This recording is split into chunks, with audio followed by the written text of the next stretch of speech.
السلام علیکم ناظرین، پروگرام چائے کی پیالی میں خوش آمدید۔ میں ہوں آپ کی میزبان حورین تبسم اور میرے ساتھ موجود ہیں ڈاکٹر طارق ہاشمی صاحب۔ السلام علیکم سر، ہمارے ملک کی قدیم جامعات میں ایک معروف نام اسلامیہ یونیورسٹی بہاولپور بھی ہے، تو سر بڑا ایک خاص مقام ہے اس ادارے کا، لیکن گزشتہ چند روز سے دیکھا جا رہا ہے کہ یہ ادارہ جو ہے وہ بڑی حساس نوعیت کے الزامات کی زد میں ہے۔ تو اس ساری صورتحال کو آپ کیسے دیکھتے ہیں اور بطور استاد کیا رائے رکھتے ہیں اس حوالے سے؟ دیکھیں حورین، بطور استاد تو میں نے اس معاملے کو دیکھا ہی ہے، لیکن اور بھی کئی حوالوں سے میں نے اس معاملے کو دیکھا اور میں بہت دل گرفتہ ہوں۔ اچھا، پہلی بات تو ایک دو ٹوک بات تو یہ ہے کہ جو جرم ہے وہ جرم ہے، بالکل اس کے سلسلے میں کسی نوعیت کی جو رعایت ہے یا کسی بھی نوعیت کا جو نرم لب و لہجہ ہے وہ نہیں ہونا چاہیے، خصوصاً ایسے حساس معاملات میں، کیونکہ میں ایک یونیورسٹی کا استاد ہوں اور آپ ایک یونیورسٹی کی طالبہ ہیں۔ اچھا، یہ جو معاملہ ہے، جیسے میں نے کہا ہے کہ جرم کے ساتھ تو کسی نوعیت کی رعایت نہیں ہونی چاہیے، لیکن جرم کی نوعیت کیا ہے؟ وہ جرم چھوٹا ہے، وہ جرم بڑا ہے، اور جو آپ نے لفظ بولا ہے الزام، اور ظاہر ہے کہ اس وقت یہ جو صورتحال ہمارے سامنے ہے یہ الزام کی صورت میں ہے، جرم ہے یا نہیں ہے اس کو ابھی ثابت ہونا ہے۔ بالکل اچھا، ایک چیز ہے کہ ظاہر ہے کہ بہت حساس معاملہ ہے، لیکن ہم نے عموماً یہ بھی دیکھا ہے کہ جب اس طرح کی باتیں آتی ہیں تو ہمارے سوشل میڈیا ایکٹیوسٹ کو اپنی پوسٹ کو زیادہ سے زیادہ آگے کرنے کے لیے بڑے مواقع مل جاتے ہیں۔ درست۔ ہم بطور قوم، ایک ہمارا مزاج ایسا ہے کہ ہمیں سنسنی پسند ہے، ہمیں تھراہٹ پسند ہے، ہم کبھی بھی کوئی مثبت خبر دے کے تو کوئی مثبت چہرہ سامنے لانے کا جو ایک ہمارا ایک مزاج ہے وہ نہیں ہے۔ بالکل ہم یہ چاہتے ہیں کہ سنسنی والی خبریں ہوں، اور اس سے بڑی سنسنی کی خبر کیا ہوگی کہ ایک یونیورسٹی ہے اور اس میں جو ہے وہ اتنے ہزار قابل اعتراض تصاویر اور ویڈیوز اور وہ ہوئی ہیں۔ تو میں ابھی 2 روز پہلے اس یونیورسٹی کے جو سربراہ ہیں ان کا میں انٹرویو سن رہا تھا، اور ان کا جو چہرہ تھا وہ پڑھنے والا تھا۔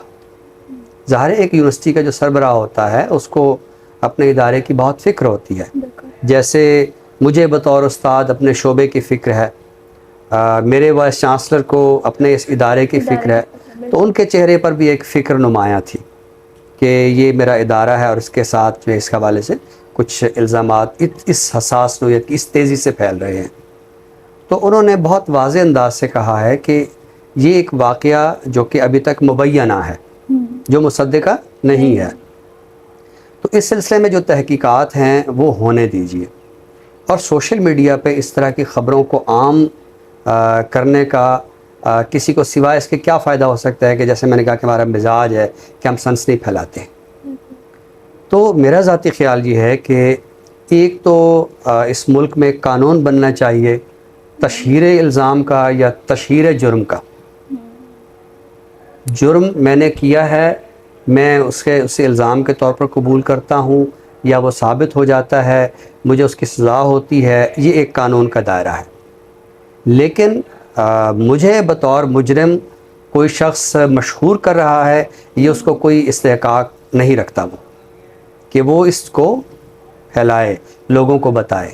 اچھا، میں تو ایک فرد ہوں، اور ایک فرد کا جرم، ایک فرد کا گناہ، ایک فرد کا معاملہ وہ اس فرد تک ہے، لیکن ایک ادارہ جو ہوتا ہے وہ فرد نہیں ہوتا، اس کے ساتھ بہت ساری چیزیں جو ہے انوالو ہوتی ہیں۔ وہاں طلبہ پڑھتے ہیں، طالبات ہیں، اساتذہ ہیں، علم کا تقدس ہے، بچوں کا مستقبل ہے، اور جس نوعیت کا معاملہ ہے تو اس میں تو عزت و احترام کا معاملہ بھی ہے۔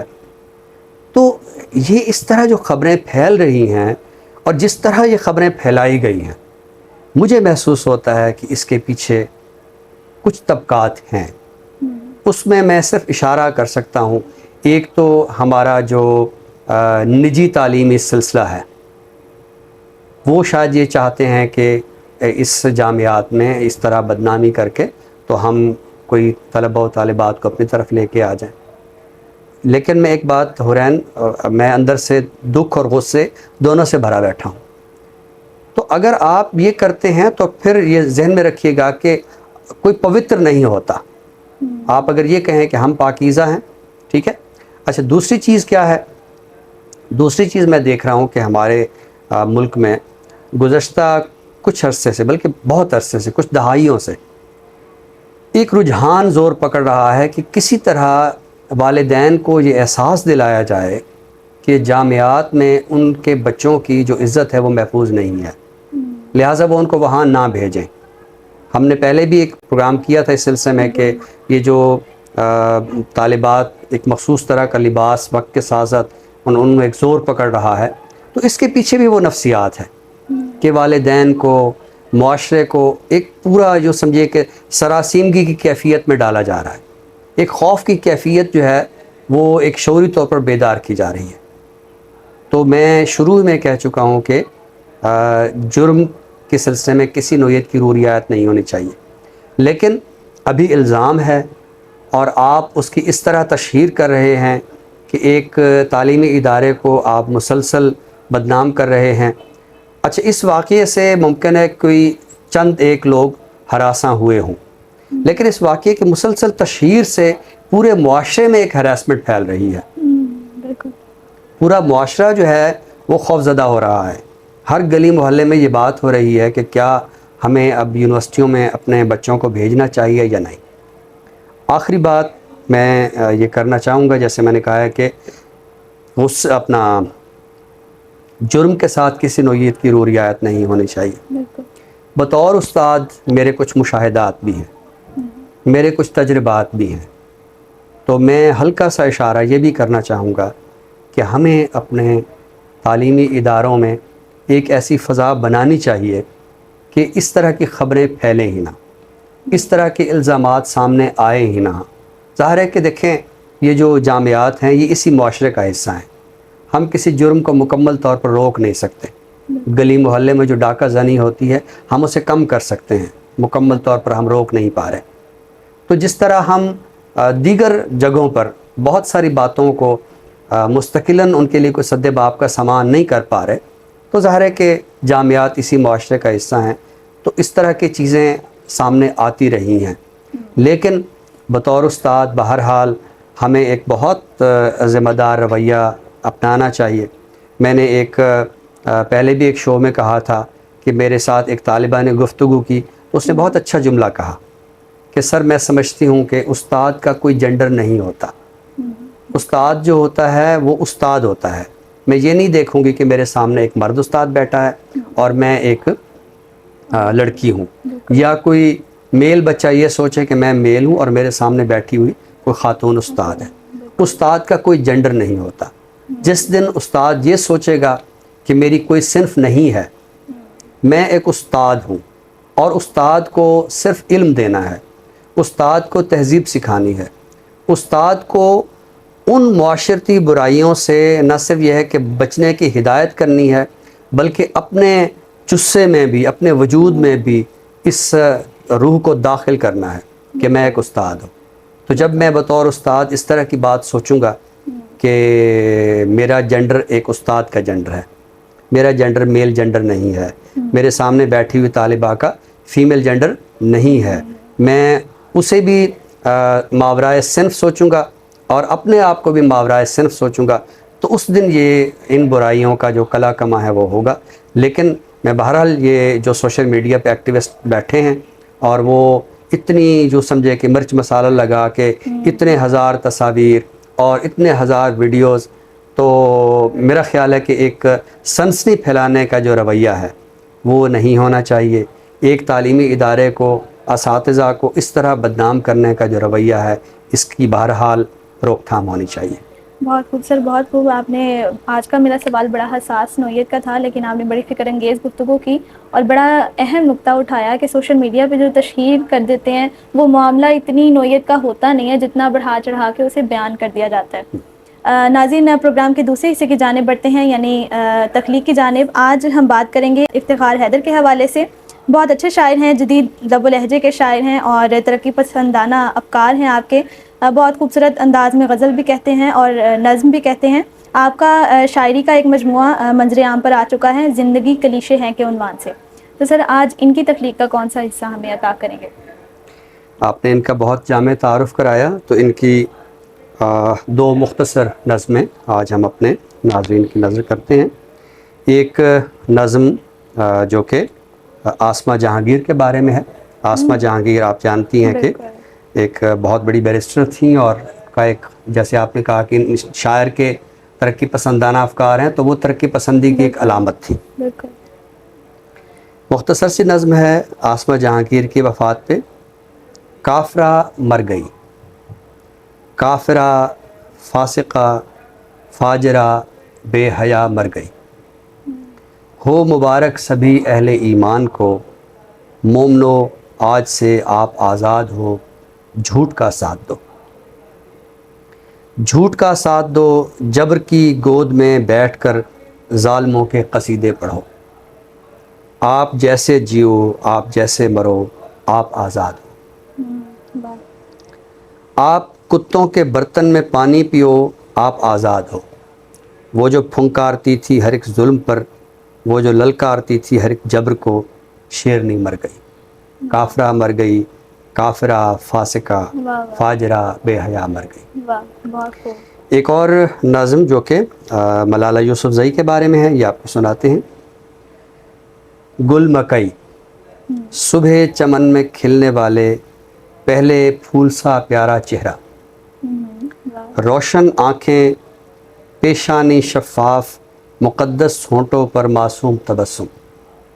بہت خوب. سیف ملوک کی جھیل کے پانی جیسا اجلا تن من، پربت کی چوٹی سے بہتے جھرنوں جیسی چمکیلی اور سندر باتیں. علم سویرا، پاکستان کا روشن چہرہ. بڑی خوبصورت نظمیں آپ نے عطا کی. ناظرین، پروگرام کے آخری حصے کی جانب یعنی کتاب کے تعارف کی جانب بڑھتے ہیں. تو سر آج اس سیگمنٹ میں کون سی کتاب تعارف کے لیے پیش کریں گے؟ آج ایک بہت دلچسپ کتاب ہے، برطانیہ میں اردو شاعری کی روایت. اردو زبان اب ظاہر ہے کہ یورپ میں، امریکہ میں اور دیگر خطوں میں ظاہر ہے کہ اس کی ایک نشو و نما ہو رہی ہے. اور یہاں سے بہت سارے ایسے اہل قلم کہ جو وہاں ہجرت کر گئے کسی بھی سلسلے میں، تو وہاں انہوں نے اردو کے لیے ایک بڑا خوبصورت ادبی ماحول تشکیل دیا ہوا ہے. تو یہ کتاب ہے ڈاکٹر شرلی خان کی، برطانیہ میں اردو شاعری کی روایت. اس کے اگر ہم مندرجات کی طرف جائیں تو بہت دلچسپ نکات ہمارے سامنے آتے ہیں. مثلا اس کا پہلا باب جو ہے، یہ وہاں ابتدا میں جو شعری آثار ظاہر ہوئے تھے، اور ظاہر ہے کہ یہ وہ دور ہے کہ جو ہند و پاک میں نوآبادیاتی عہد ہے. تو وہاں کون گئے، پہلی بار کون سی کتاب اردو میں لکھی گئی، تو اس سلسلے میں جو برطانیہ میں اردو شاعری کا نقش اول ہے، یہ نواب کریم خان کی اردو کی پہلی ڈائری، اس کا نام ہے سیاحت نامہ. اسی طرح وہاں ابتداً کون سے شعراء سامنے آئے، تو یہ پہلے باب میں اس کا ذکر کیا گیا ہے. اس کے بعد اسی باب میں جو برطانیہ میں ادبی انجمنیں ہیں ان کا ذکر ہے. اچھا، اس باب کا ایک بہت دلچسپ حصہ ہے، یہ ان انگریز شعراء کا تذکرہ ہے کہ جو نسلاً انگریز تھے، ان کا تعلق برطانیہ سے تھا، لیکن وہ یہاں آئے اور یہاں کی تہذیب میں رچ بس گئے. اور وہ باوجود اس کے کہ ان کی زبان انگریزی تھی اور وہ مغربی تہذیب میں پلے بڑے تھے، وہ اردو کے بہت اچھے شاعر تھے. مثلاً الیگزینڈر آزاد، اگر آپ ان کی شاعری پڑھیں تو آپ کو باقاعدہ صوفیانہ رنگ آپ کو نظر آئے گا. اسی طرح جارج بیش شور، ان کے 5 دیوان تھے اور بہت اچھا شعر کہتے تھے. تو اسی طرح ہم مطلب اس طرح دیکھیں تو اچھا، الیگزینڈر آزاد جو ہے یہ مرزا اسد اللہ خان غالب کے شاگرد بھی تھے، اور ایسے شعراء بھی تھے کہ جو اردو میں شعر بھی کہتے تھے، خوبصورت مصوری بھی کرتے تھے. اور اگر داغ دہلوی کو دیکھیں تو ان کا ایک مرثیہ جو ہے وہ بی ڈی مانٹروز مستر ایک شاعر تھے، انہوں نے داغ کا مرثیہ کہا، اور داغ کے جو یادگار مرثیے ہیں یہ ان میں سے ایک ہے۔ تو اس باب کا جو پہلا حصہ ہے اس کے اندر یہ حصہ بہت دلچسپ ہے کہ وہ شعراء کہ جو ہیں تو اردو کے، لیکن تہذیبی طور پر ان کا تعلق مغرب سے ہے، پیدائش بھی ان کی وہیں کی ہے۔ اسی طرح پھر انگریزی سے منظوم اردو تراجم اس کا ایک جائزہ ہے۔